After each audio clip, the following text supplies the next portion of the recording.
제가 말씀을 나누기에 앞서서 여러분께 질문 하나를 드리고 말씀을 계속 이어가기를 원하는데요. 여러분은 하나님을 믿는 사람입니까? 아니면 하나님을 사랑하는 사람입니까? 이 질문입니다.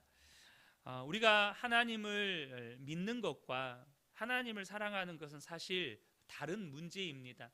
다르지 않아야 하지만 다를 수밖에 없는 이유는 믿음에도 깊이와 수준의 차이가 있기 때문이죠. 우리가 하나님을 믿으려면 정말로 하나님과 깊은 사랑에 빠져야 할 정도로 믿어야 진짜 하나님을 믿는 복을 받은 사람이라고 할 수 있겠습니다. 하나님을 사랑하는 사람에게는 오늘 본문에 보면 뚜렷한 두 가지 특징이 나옵니다. 그 첫 번째는 뭐냐면 미운 사람이 없어진다는 것입니다. 하나님을 사랑하게 되어질 때 내 안에서 사람에 대한 미움이 없어진다는 거예요. 오늘 9절 말씀을 보면 빛 가운데 있다 하면서 그 형제를 미워하는 자는 지금까지 어둠에 있는 자요. 이 빛 가운데 있다는 말은요, 오늘 본문의 오늘 제목의 말씀에 비추어서 이야기를 한다면 예수님과 사랑에 빠진 사람이라고 말할 수 있겠습니다. 계속해서 우리가 예수님과 교제라는 이것을 사도 요한은 빛 가운데서 교제한다는 표현을 계속해서 요한 1서에서 사용하고 있습니다. 그러니까 빛 가운데 있다라는 이 말은 예수님과 사귐이 있다 혹은 예수님과 사랑에 빠졌다라는 그런 의미인 것이죠.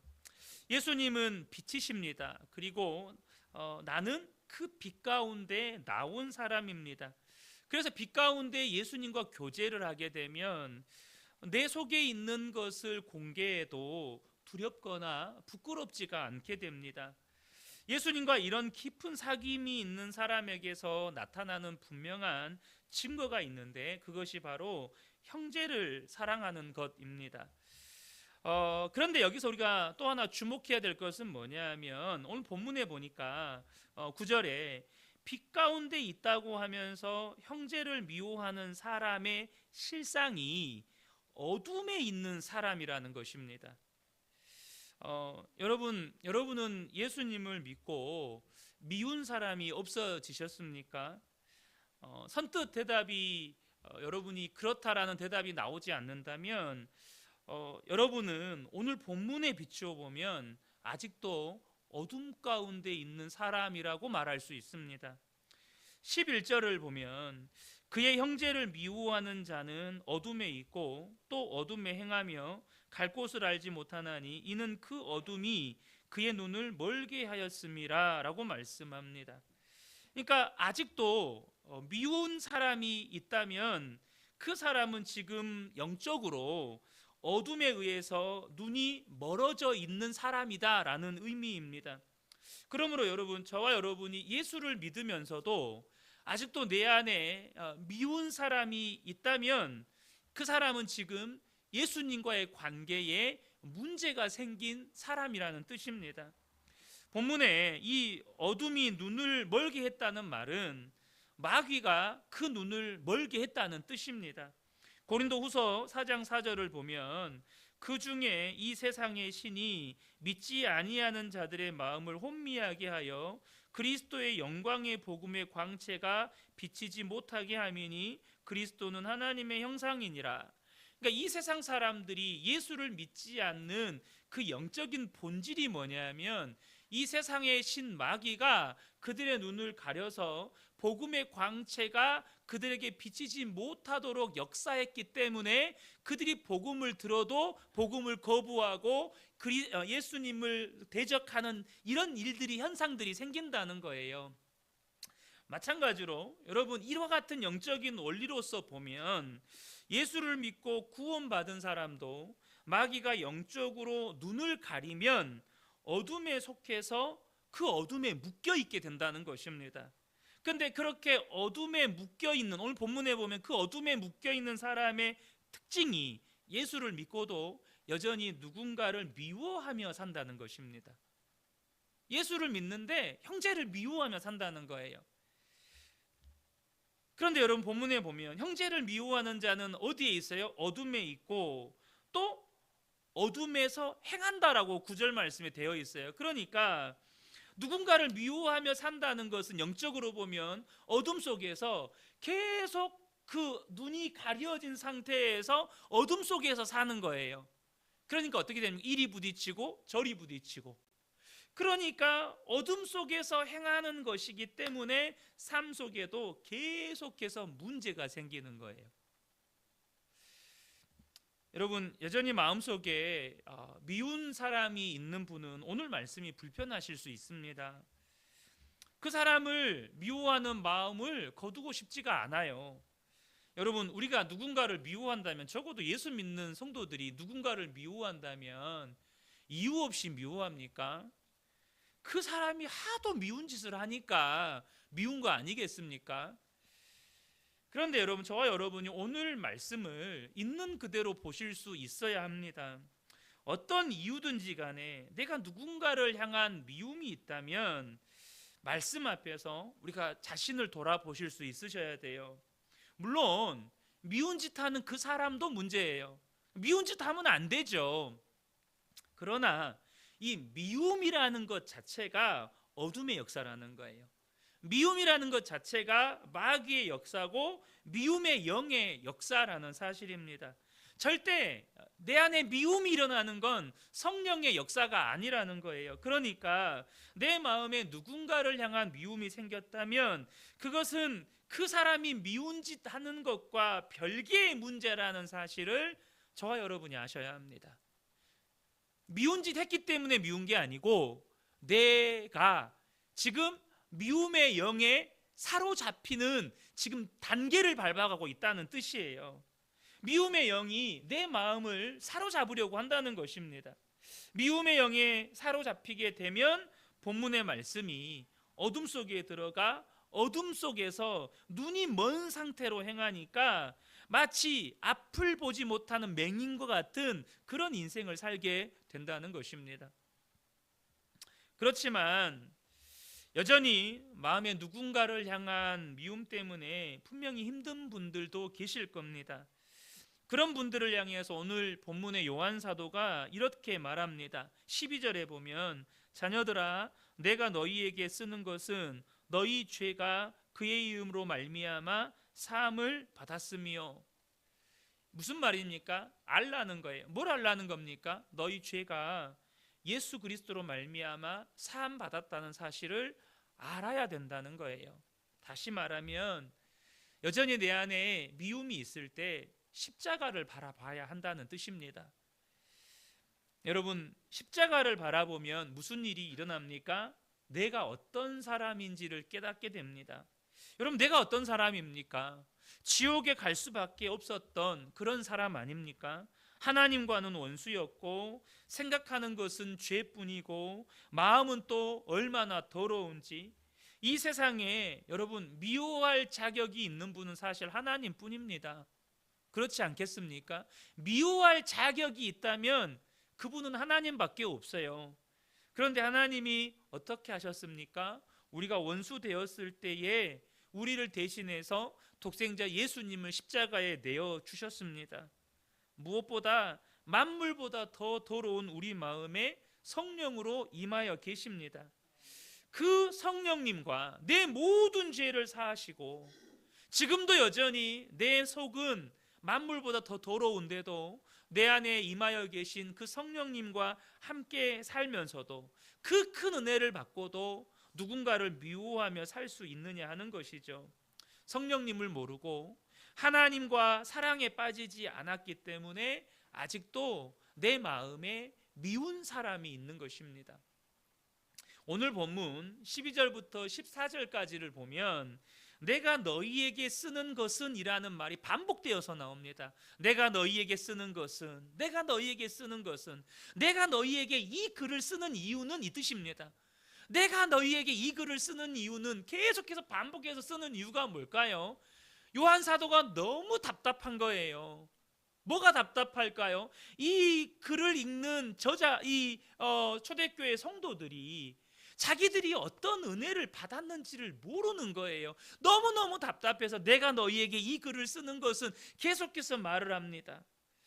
여러분, 사도 요한이요, 얼마나 마음이 답답했는지 지금 그들을 향해서 그들이 어떤 사람인지를 말해줍니다. 너희들은 예수의 이름으로 죄사함을 받은 사람들이고 태초부터 계신 하나님을 아는 사람들이고 마귀를 이긴 사람들이다. 이것을 계속해서 이야기해줘요. 이것이 여러분 우리 인생에서 경험하는 모든 문제의 답이라는 사실을 아셔야 합니다. 여러분, 왜 우리 인간의 인생이요 이렇게 복잡하고 어렵고 고통스러워졌을까요? 본문을 보면 크게 세 가지 문제입니다. 첫 번째, 죄를 지었고 그 죄 때문에 하나님과의 관계가 단절되었고 그로 말미암아서 마귀의 종노릇하며 살기 때문입니다. 그런데 예수님이 이 땅에 오셔서 우리 대신 십자가에서 죽으시고 그 죽음 권세, 사망 권세 이기시고 부활하시고 승천하셨습니다. 그래서 무슨 일이 났습니까? 죄의 문제가 해결이 됩니다. 하나님과 단절되었던 관계가 회복이 됩니다. 마귀에게 승리하게 됩니다. 여러분, 이것이 우리 인생에서 경험하는 모든 문제의 해답이라는 거예요. 그래서 여러분, 그때부터 인생은 풀어지게 되는 것입니다. 그 하나님과 사랑에 빠지게 되면 사람이 달리 보이게 돼요. 미움이 없어지는 기적을 경험하게 되는 것입니다. 시편 37편 1절에 다윗이 이런 고백을 해놨어요. 고백이라기보다는 이 시편을 읽는 사람들을 향한 다윗의 권면이죠. 뭐라고 되어 있습니까? 악을 행하는 자들 때문에 불평하지 말며 불의를 행하는 자들을 시기하지 말지어다. 이렇게 고백해 놨어요. 여러분, 악을 행하는 자들 때문에 불평하지 않고 불의를 행하는 자들을 시기하지 않으면 무슨 일이 일어날까요? 다윗이 경험한 은혜입니다. 10절에 보면은 잠시 후에는 악인이 없어지리니 내가 그곳을 자세히 살필지라도 없으리로다. 이렇게 고백해 놨어요. 근데 여러분, 이걸 보면서 저 거짓말인데 이렇게 생각하시는 분도 분명 계실 거예요. 무슨 말이냐? 악한 사람이 다 없어진대요. 그럼 여러분 주변에 악한 사람들 다 없어졌나요? 여러분 분명히 악행하는 자들 때문에 불평 안 하셨잖아요. 그 불의를 행하는 자들을 여러분 시기하고 그러셨나요? 안 그러셨잖아요. 그러면 여러분 주변에 악인들 다 없어지든가요? 여러분, 악인들은요 과거에도 현재에도 미래에도 세상에서 득세하면서 떵떵거리며 살 거예요. 여러분, 시대가 바뀌어도 악인들은 세상에서 득세하면서 떵떵거리며 산다니까요. 그러면 여러분, 이 악인이 없어진다는 말이 무슨 뜻일까요? 이 악인들 때문에 불평하지 않고 이 악을 행하는 자들 시기하지 않으면 악인들 다 없어진대요. 도대체 이게 무슨 뜻입니까? 이 말씀을 통해서 깊은 은혜를 경험하신 어떤 목사님의 글입니다. 어느 순간 주변을 아무리 자세히 살펴봐도 악인이 눈에 띄지 않는 것입니다. 그렇게 미워하던 교인이 많더니 미운 교인이 다 사라졌습니다. 실제로 교인들이 다 착해져서일까요? 그렇지 않습니다. 제 마음이 은혜로 충만했기 때문입니다. 악인들은 안 바뀌었어요. 오해하지 마십시오. 교인들이 악인이란 말이 절대 아닙니다. 그 사람들은 안 바뀌었어요. 누가 바뀌었어요? 내가 바뀐 거예요. 내 마음이 은혜로 충만해지니까, 은혜로 충만하기 전에는 미운 사람이 그렇게 많았는데 은혜로 충만해지니까 미운 사람이 사라졌다는 거예요. 아무리 찾아봐도 미운 사람이 없는 거예요. 여러분, 사람은 바뀌지 않을 수 있어요. 그런데 내가 예수님과 깊은 사랑에 빠지게 되면 미운 사람, 악한 사람이 다 없어지는 은혜를 누리게 된다는 것입니다. 마음 안에 여전히 미움이 있다면 분명한 것은 지금 내가 그리스도 안에 있지 않다라는 뜻입니다. 그러므로 내 마음에 미움이 일어나면 십자가로 나아가셔야 합니다. 그리고 주님과의 관계를 회복하셔야 합니다. 주님과 내가 깊은 사랑에 빠지면 사람과의 관계도 바뀌게 되는 것입니다. 하나님을 사랑하는 사람은요, 두 번째로 세상을 바라보는 눈도 달라지게 되는데요, 세상을 사랑하지 않게 된다는 것입니다. 15절을 보면 이 세상이나 세상에 있는 것들을 사랑하지 말라, 이렇게 사도 요한이 말씀하고 있습니다. 이 말씀 또한 불편하게 들리시는 분들도 계실 수 있습니다. 그런데 여러분, 세상을 사랑하지 말라는 말씀이 불편하게 들리는 이유는 딱 하나입니다. 그분은 하나님과 깊은 사랑에 빠져본 경험이 없는 분입니다. 세상을 사랑하지 말라는 말이 불편하다는 말은 하나님을 사랑해 본 적이 없다는 뜻이기도 합니다. 여러분, 성경은 예수를 믿는 것을 결혼에 비유합니다. 예수님은 신랑이고 우리는 신부죠. 여러분, 결혼식에 많이 참석해 보셨죠? 특별히 교회 결혼식, 기독교 결혼식에 많이 참여해 보셨을 것입니다. 사랑하는 신랑 신부가 이렇게 결혼을 할 때 주례자가 신랑에게 뭐라고 이야기합니까? 이제는 다른 여자 쳐다보지도 말고 옆에 있는 이 신부만 사랑하십시오 라고 말합니다. 또 신부에게는 이제는 다른 남자는 쳐다보지도 말고 오직 옆에 있는 신랑만 사랑하십시오 라고 말합니다. 여러분, 이 말이 이상한 말입니까? 너무나도 당연한 말이죠. 그런데 만약에 그런 주례자가 이제 그 주례를 하고 있는데 신랑이나 신부가 저는 그렇게 못하겠는데요, 저는 어떻게 한 사람만 사랑합니까? 이 남자도 좋고 저 남자도 좋은데 이 남자는 같이 살고 뭐 다른 남자도 사랑할 수 있죠.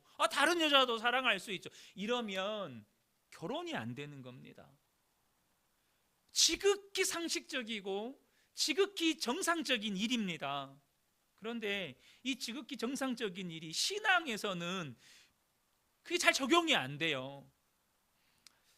여러분, 신앙도 똑같습니다. 신앙은 예수님과 결혼하는 거예요. 예수님만 사랑하는 것입니다. 그리고 예수님을 사랑하게 되면 세상이 사랑이 안 되는 것입니다. 성경은 분명히 이야기합니다. 하나님과 세상 사이에 중간이 없습니다. 그러니까 세상을 사랑하든지 하나님을 사랑하든지 둘 중에 하나라는 겁니다. 둘 중에 하나라는 거예요. 내가 하나님을 사랑하고 있지 않다, 그 말은 그냥 세상에 한 발, 적당히 하나님께 한 발, 이게 아니고 세상을 사랑하고 있다는 뜻이라는 거예요.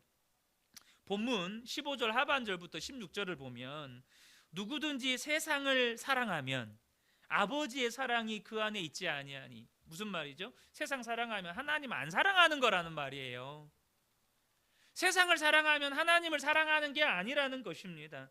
이는 세상에 있는 모든 것이 육신의 정욕과 안목의 정욕과 이생의 자랑이니 다 아버지께로부터 온 것이 아니요 세상으로부터 온 것이라.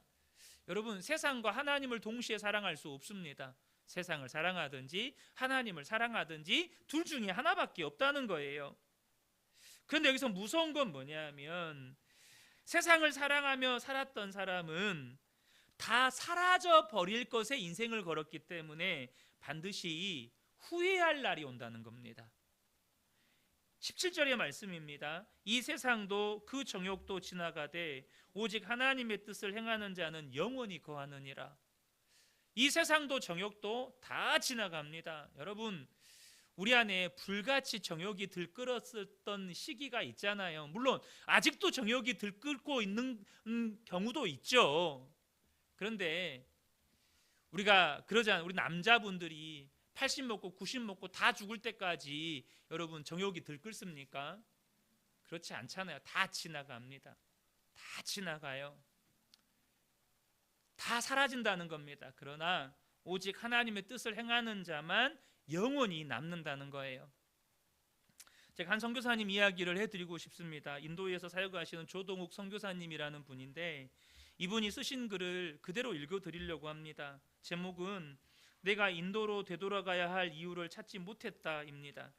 한 달 동안 모국 방문을 마치고 인도 선교지로 들어가기 하루 전날 새벽 기도 시간, 이제 인도로 돌아가야지 마음을 가다듬고 기도를 하는 순간 갑자기 생각하지 않았던 두려움이 나를 짓눌렀다.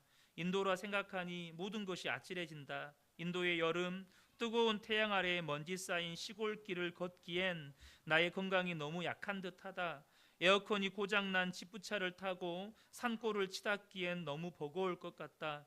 무면허 운전사가 몰던 차에 부딪혀 피투성이가 된 채 몸을 가누지 못하고 길바닥에 내동댕이 쳐져 누워있던 그때, 그날따라 굳은 장맛비는 왜 나의 마음을 그토록 서글프게 적셨는지 생각할수록 인도는 무서워진다. 내가 왜 그곳으로 다시 돌아가야 하나? 나는 한때 낯선 인도의 땅을 정든 마치 고향길 걷듯이 아무 두려움 없이 다녔다.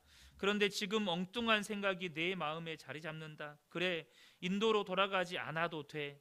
엉뚱한 물음들이 쉬지 않고 솟아난다. 내가 인도로 가야 할 이유가 없지 않는가? 깊이도 알 수 없는 구렁텅이 같은 힌두교와 씨름하며 숲속에 빽빽이 둘러선 나무처럼 앞길을 가로막는 인도 정부와 힌두교 열심 당원들을 해치고 힘들여 그 땅에 들어가야 할 이유가 뭐지? 인도 땅을 벗어나는데 걸림돌이 될 만한 것들을 하나씩 떠올려 본다. 가장 먼저 가족들이 떠오른다. 선교사 가족이라는 명분. 난 이미 그런 명성이라는 것과 담을 쌓은 지 오래거든. 인도에 남아있는 한에 염려할 것 없지. 전화 한 통이면 언제든지 쉽게 빠져나올 수 있지. 아이들, 그들은 선교지에서 겪을 모든 고생을 다 겪고 고등학교를 마친 뒤 이미 한국에 들어와 있지 않는가? 인도에 뿌려놓은 사역들은 어떻게 할 거냐고? 걱정할 것 없어. 그 모든 것들은 언제든지 버릴 준비가 되어 있지 않느냐? 신학교를 설립한 것, 학장이라는 자리, 그것은 언제든지 버릴 수 있어. 오히려 무거운 짐을 벗는 홀가분함이 더할걸? 개척해 놓은 교회는 어떡하냐고? 이미 세워둔 목회자들이 잘 이끌어 나갈 거야. 복잡했던 생각들이 정리가 되는 것 같았다. 그리고 마음도 편해지는 것 같다. 주님께 기도했다. 아무래도 그분의 확답을 받아야 할 것 같았다. 주님, 이제 인도로 들어가지 않아도 되지요. 주님, 한마디만 그렇게 말씀해 주세요. 내가 인도에 들어가야 할 이유가 없다고, 그만하면 잘했다고 말해 주세요. 그러나 주님은 엉뚱한 질문을 내게 던져왔다. 너 정말 인도로 되돌아가야 할 이유가 없다고 생각하느냐? 정녕 그 땅을 떠나고 싶으냐? 그래, 내 마음대로 생각하고 쉽게 떠날 수 있겠지. 그렇다면 좋아. 내가 인도를 떠난다면 나도 인도를 떠나랴. 나는 깜짝 놀랐다. 전혀 생각지도 않았던 질문이었다. 그리고 계속 속사포처럼 물으셨다. 내가 인도를 떠난다 하여 나도 인도를 떠날 것 같으냐? 순간 아찔했다. 정신이 번쩍 들었다. 나는 아무 대답을 할 수 없었다. 예수님이 인도를 포기하지 않으심을 알았다. 그런데 내가 인도를 포기한다고? 생각이 여기에 다다르자 큰 목소리로 부르짖었다. 하나님, 아닙니다. 그럴 수 없습니다. 예수님이 떠나지 아니한 인도, 하나님이 버리지 않은 인도를 떠나지 않겠습니다. 순간 또 다른 강한 성령의 음성이 들려왔다. 내가 자신감이나 용감함 때문에 인도를 밟아서는 안 된다. 내가 인도로 되돌아갈 단 한 가지 이유는 하나님의 사랑을 받아야 할 수많은 인도의 영혼들 때문이다. 오직 그들을 사랑하고 사랑하기 위해서일 뿐이다. 갑자기 내 속 깊은 곳에서 통곡이 터져나왔다. 주님, 제가 잘못했습니다. 아무 조건 없이 제가 인도로 들어가겠습니다. 하나님이 버리지 아니하는 땅과 그 땅의 영혼들을 사랑하기 위하여 들어가겠습니다. 하나님께 속한 그 땅을 다시 밟겠습니다. 나는 예수님을 처음 나의 주님으로 모시고 감격하여 황소 같은 목소리로 기도하며 뜨거운 눈물로 교회 마룻바닥을 적시던 그 기도를 다시 올릴 수 있었다. 사랑하는 성도 여러분, 저와 여러분이 분명하게 아셔야 될 한 가지가 있습니다. 여러분, 하나님과 사랑에 빠지면 사람을 향한 미움이 없어지는 것입니다. 또 한 가지요, 하나님을 사랑하게 되면 세상을 사랑할 수 없게 됩니다. 내가 세상을 사랑하지 않으려고 막 죄책감 때문에 몸부림치고 애쓰고 노력하는 것이 아니라 하나님 사랑이 너무 좋아서, 하나님 은혜가 너무 좋아서 세상을 도무지 사랑할 수가 없게 되는 것입니다. 그리고 세상은 나에게 사명지가 될 뿐이에요. 가정도 사명지고 나를 부르신 일터도 사명지고 내가 선 그곳에서 묵묵히 내게 주신 일들 감당하면서 빛으로 소금으로 살아내야 하는 그 사명지에 불과한 것입니다. 사랑하는 성도 여러분, 저는 우리 그은혜교회 모든 성도님들이 정말 예수님과 뜨겁게 사랑하시는 복된 분들 되시기를 축복합니다. 그래서 정말 내 안에 미움의 문제가 해결이 되고 도저히 미워하지 않을 수 없는 그 사람을 향한 미움이 어느 순간 눈 녹듯이 사라지고 그토록 세상에서 남들 앞에서 좀 떵떵거려 보고 싶고 남들 앞에서 큰 소리도 쳐보고 싶고 세상에서 그렇게 좀 성공해 보고 싶은 그 세상을 사랑하는 마음도 다 사라지고 그래서 세상 속에서 그냥 빛으로 소금으로 살아내는 우리 복된 성도님들 되시기를 예수님의 이름으로 축복합니다. 아멘. 우리 최철옥 권사님부터 나오셔서 또 삶의 은혜들을 나눠주시면 감사하겠습니다.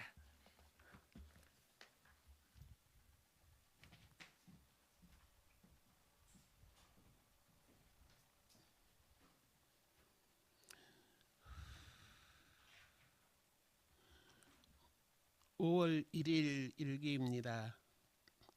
내 입에서 진정한 감사가 나온다. 투석은 정말 하고 싶지 않았는데 이번에는 의사가 하라는 대로 하기로 마음을 먹었었다. 투석할 각오를 하고 며칠 전 전대에서 담당 의사를 만났는데 CT 판독 의사와 상의를 하더니 로봇으로 암덩어리를 찢어버리자고 한다. 로봇 수술을 하면 비용이 많이 나오는데 싸게 해준다고 한다. 서울 신촌 세브란스 병원에서는 방법이 없다고 신장 두 쪽을 다 자르고 투석해야 된다고 했었는데 투석을 안 해도 된다는 말에 정말 하나님께 감사를 드렸다. 남편은 그동안 모아놓은 돈을 내 수술비로 선뜻 내놓는다. 이 또한 감사하다. 일주일에 3번 4시간씩 해야 하는 투석을 안 해도 된다는 생각만 하면 이보다 더한 기쁨이 없었다. 지금의 모든 일상들이 얼마나 귀하고 감사한지 통장일, 노인 일자리 수영 모든 일을 내려놓을 뻔했다. 요즘은 채훈이가 사진만 봐도 기쁘다. 태어난 지 벌써 11일째다. 보배롭고 존귀한 하나님의 자녀로 잘 자라길 기도한다. 옆에서 남편은 과하다 할 정도로 예뻐한다. 궁금해할까봐 슬기는 동영상을 찍어 보내준다. 감사하다. 오늘 새벽부터는 시편 119편이다. 복 있는 사람은 여호와의 율법을 따라 행하는 자들이라고 하신다. 말씀에 순종하기를 소망한다. 오늘도 함께하신 주님께 감사를 드립니다.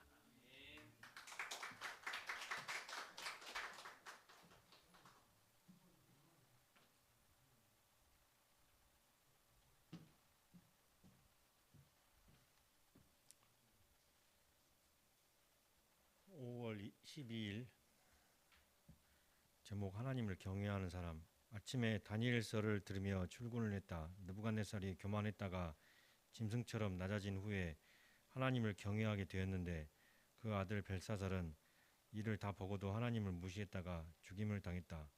오전에 사장님이 가족 여행을 다녀오느라 나 혼자 사무실에 있었다. 아파트 모델하우스 홍보관 사무실 한 곳에 프린터 설치를 다녀오고 사무실에서 복사기 부품 수리를 했다. 유튜브를 참조해서 조립을 하다가 중간에 멈출 수가 없어서 점심시간이 훌쩍 지나가 버렸다. 근처 식당들이 다 쉬는 시간에 들어가 밥 먹을 곳이 없었다. 기왕 늦은 것 수리한 부품을 복사기에 다시 장착해서 정상 작동하는 것을 확인하고 토너 배달을 하러 나왔다. 그러다 보니 점심을 4시가 넘어서 먹게 되었다. 사무실에 돌아오니 사장님이 나와 있었다. 어제 오늘 남원에 있는 휴양시설에서 가족들과 시간을 보내고 왔다 하는데 충격적인 이야기를 들었다. 이제 중3, 중1인 아들과 딸을 둔 사장님이 술은 아빠가 가르쳐야 한다며 아이들과 과일 소주를 마셨다는 이야기를 했다. 나보다 4살이나 어린 사람이지만 평소에 가끔 나에게 인생을 이야기하고 자녀 양육에 대해서 이야기할 때가 있다. 그가 나보다 나이가 적어도 사장님이니까 들어줬다. 그런데 하나님을 모르는 부모 아래에서 자라는 자녀들이 어떤 가치관으로 자라게 되는지 보게 되었다. 그의 말대로 애들은 이미 중학생 때 술을 다 마셔보게 된 것이다. 자기 주량을 알아야 과음을 안 하게 된다는 나름의 일리 있는 논리였다. 다른 주제로 이야기를 해서 더 이상 듣지 않았지만 아무리 형편없게 보여도 신앙을 가진 부모 아래에서 자라는 자녀가 아예 하나님을 모르는 사람들의 가정보다는 나은 이유를 알 수가 있었다. 세상 가치와 잣대로 보면 기독교 신앙이 없는 사람들도 예의와 규칙을 지키고 경제적으로도 부유하니 그들이 훨씬 잘 살고 있는 것 같다. 그러나 하나님은 분명하게 느부갓네살과 벨사살에게 경고하셨고 다리오 왕에게 자신을 나타내셨다. 아무리 돈이 많고 자신감이 넘쳐도 하나님 앞에 스스로 높아지면 반드시 낮아지게 된다. 내가 세상의 부와 권세를 두려워 움츠러들 것이 아니라 다니엘처럼 불신자들 앞에 살아계신 하나님을 선포하는 깨어있는 사람이 되어야겠다. 현재 다니는 이 직장이 언제까지나 있을 것도 아님을 안다. 돈 앞에 비굴해지지 말고 어디서나 하나님의 자녀답게 당당하게 살고 싶다. 오늘 아침에 출근하면서 오늘은 망가뜨리지 않고 제대로 수리를 할 수 있게 지혜와 은혜를 주시라고 짧지만 구체적인 기도를 했는데 하나님께서 복사하기 수리를 성공하게 해주셨다. 기계를 분해할 때 순서와 위치를 잘 기억해야지 조립을 제대로 할 수가 있고 아무리 노력을 해도 잘 안 되는 것이 있다. 이걸 운이라고 말할 수도 있지만 하나님께서 도와주셔서 제대로 분해와 조립을 할 수가 있었고 고장난 것이 수리가 되었다. 내가 잘해서거나 운이 좋아서가 아니라 하나님의 도우심을 분명히 의식하며 살아야겠다. 내가 의지적으로 이렇게 생각한다고 그런 것이 아니라 실제 그렇다. 하나님을 믿지 않는 사람은 그의 성공을 운 아니면 자기 노력의 결과로만 설명한다. 하지만 하나님을 믿는 사람이건 아니건 모든 사람의 생사화복은 하나님의 주권 아래에 있다. 이 엄연한 사실을 잊지 않아야겠다. 오늘 하루도 인도해 주셔서 감사하다.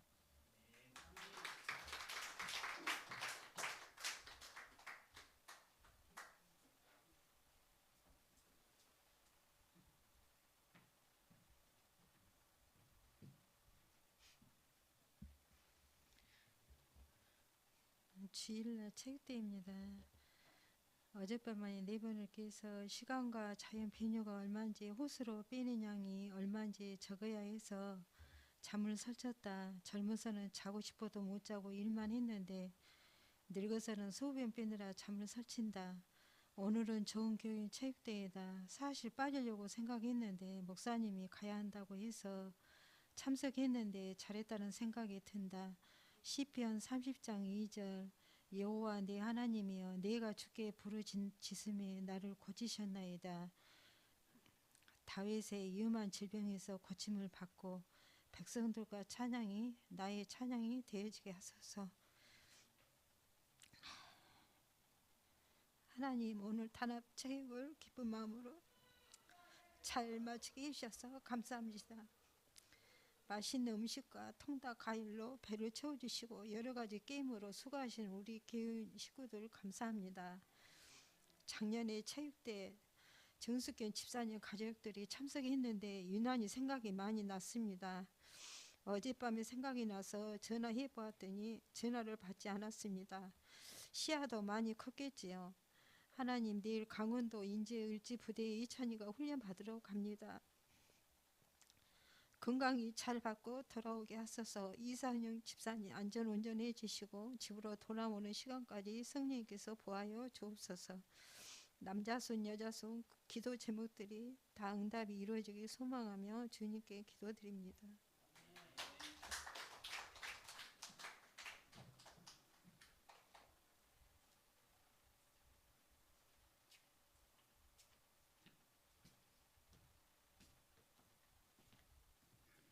5월 2일 금요일 사무실이 폭풍 속을 거닐고 있어서 그 여파가 고스란히 저한테 옵니다.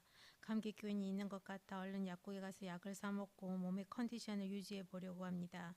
피곤함과 스트레스가 복합적으로 내게 쏟아지는 요즘입니다.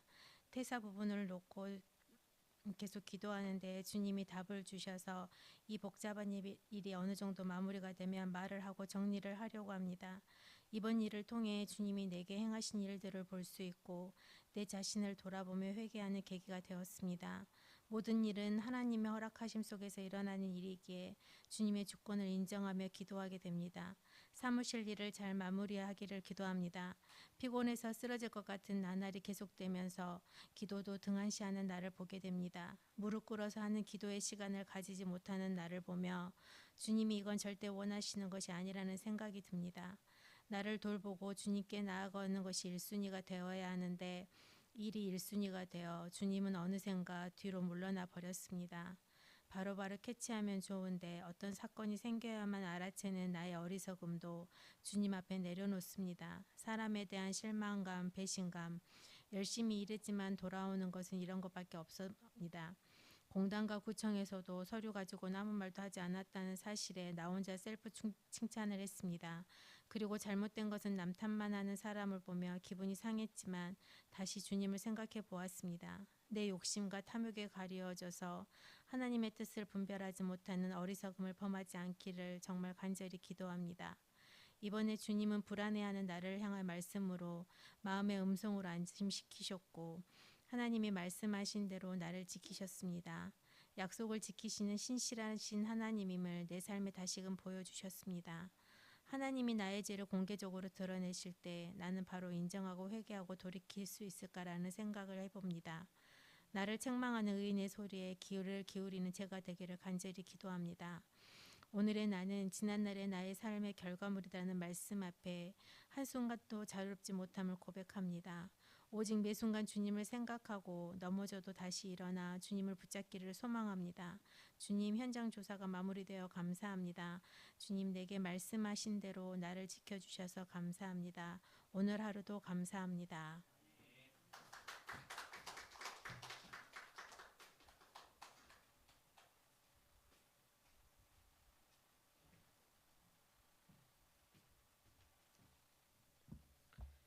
2025년 4월 15일 화요일.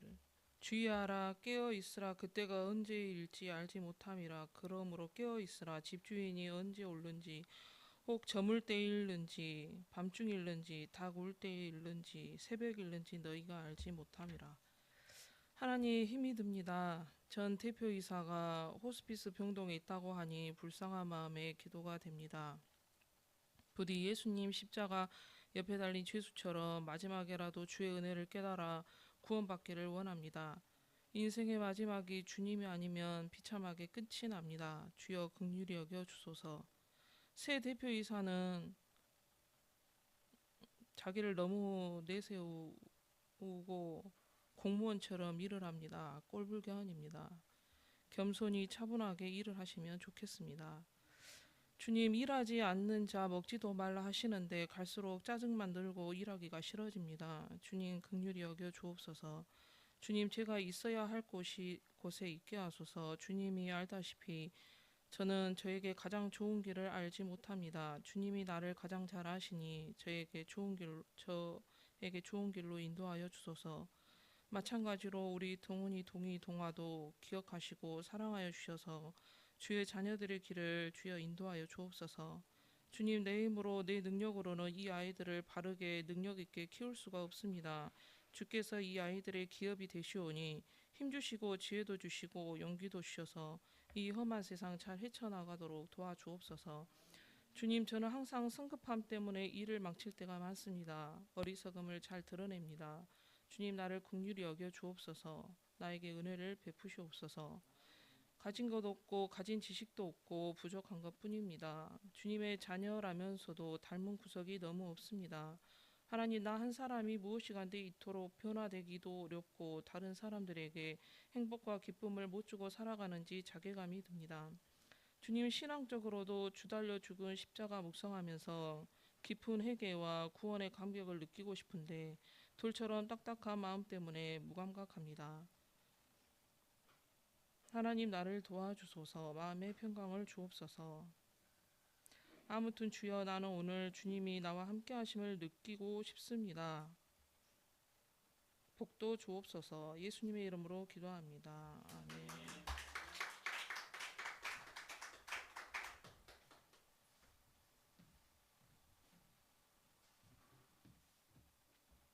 저는 5월 11일 주일 일기입니다. 예배 후 체육대회를 하기로 한 날인데 아무리 생각해도 무언가 허전한 듯해서 아침 일찍 일어나 찰밥을 하고 시골에서 가져온 야채를 씻느라 시간이 금방 가버렸습니다.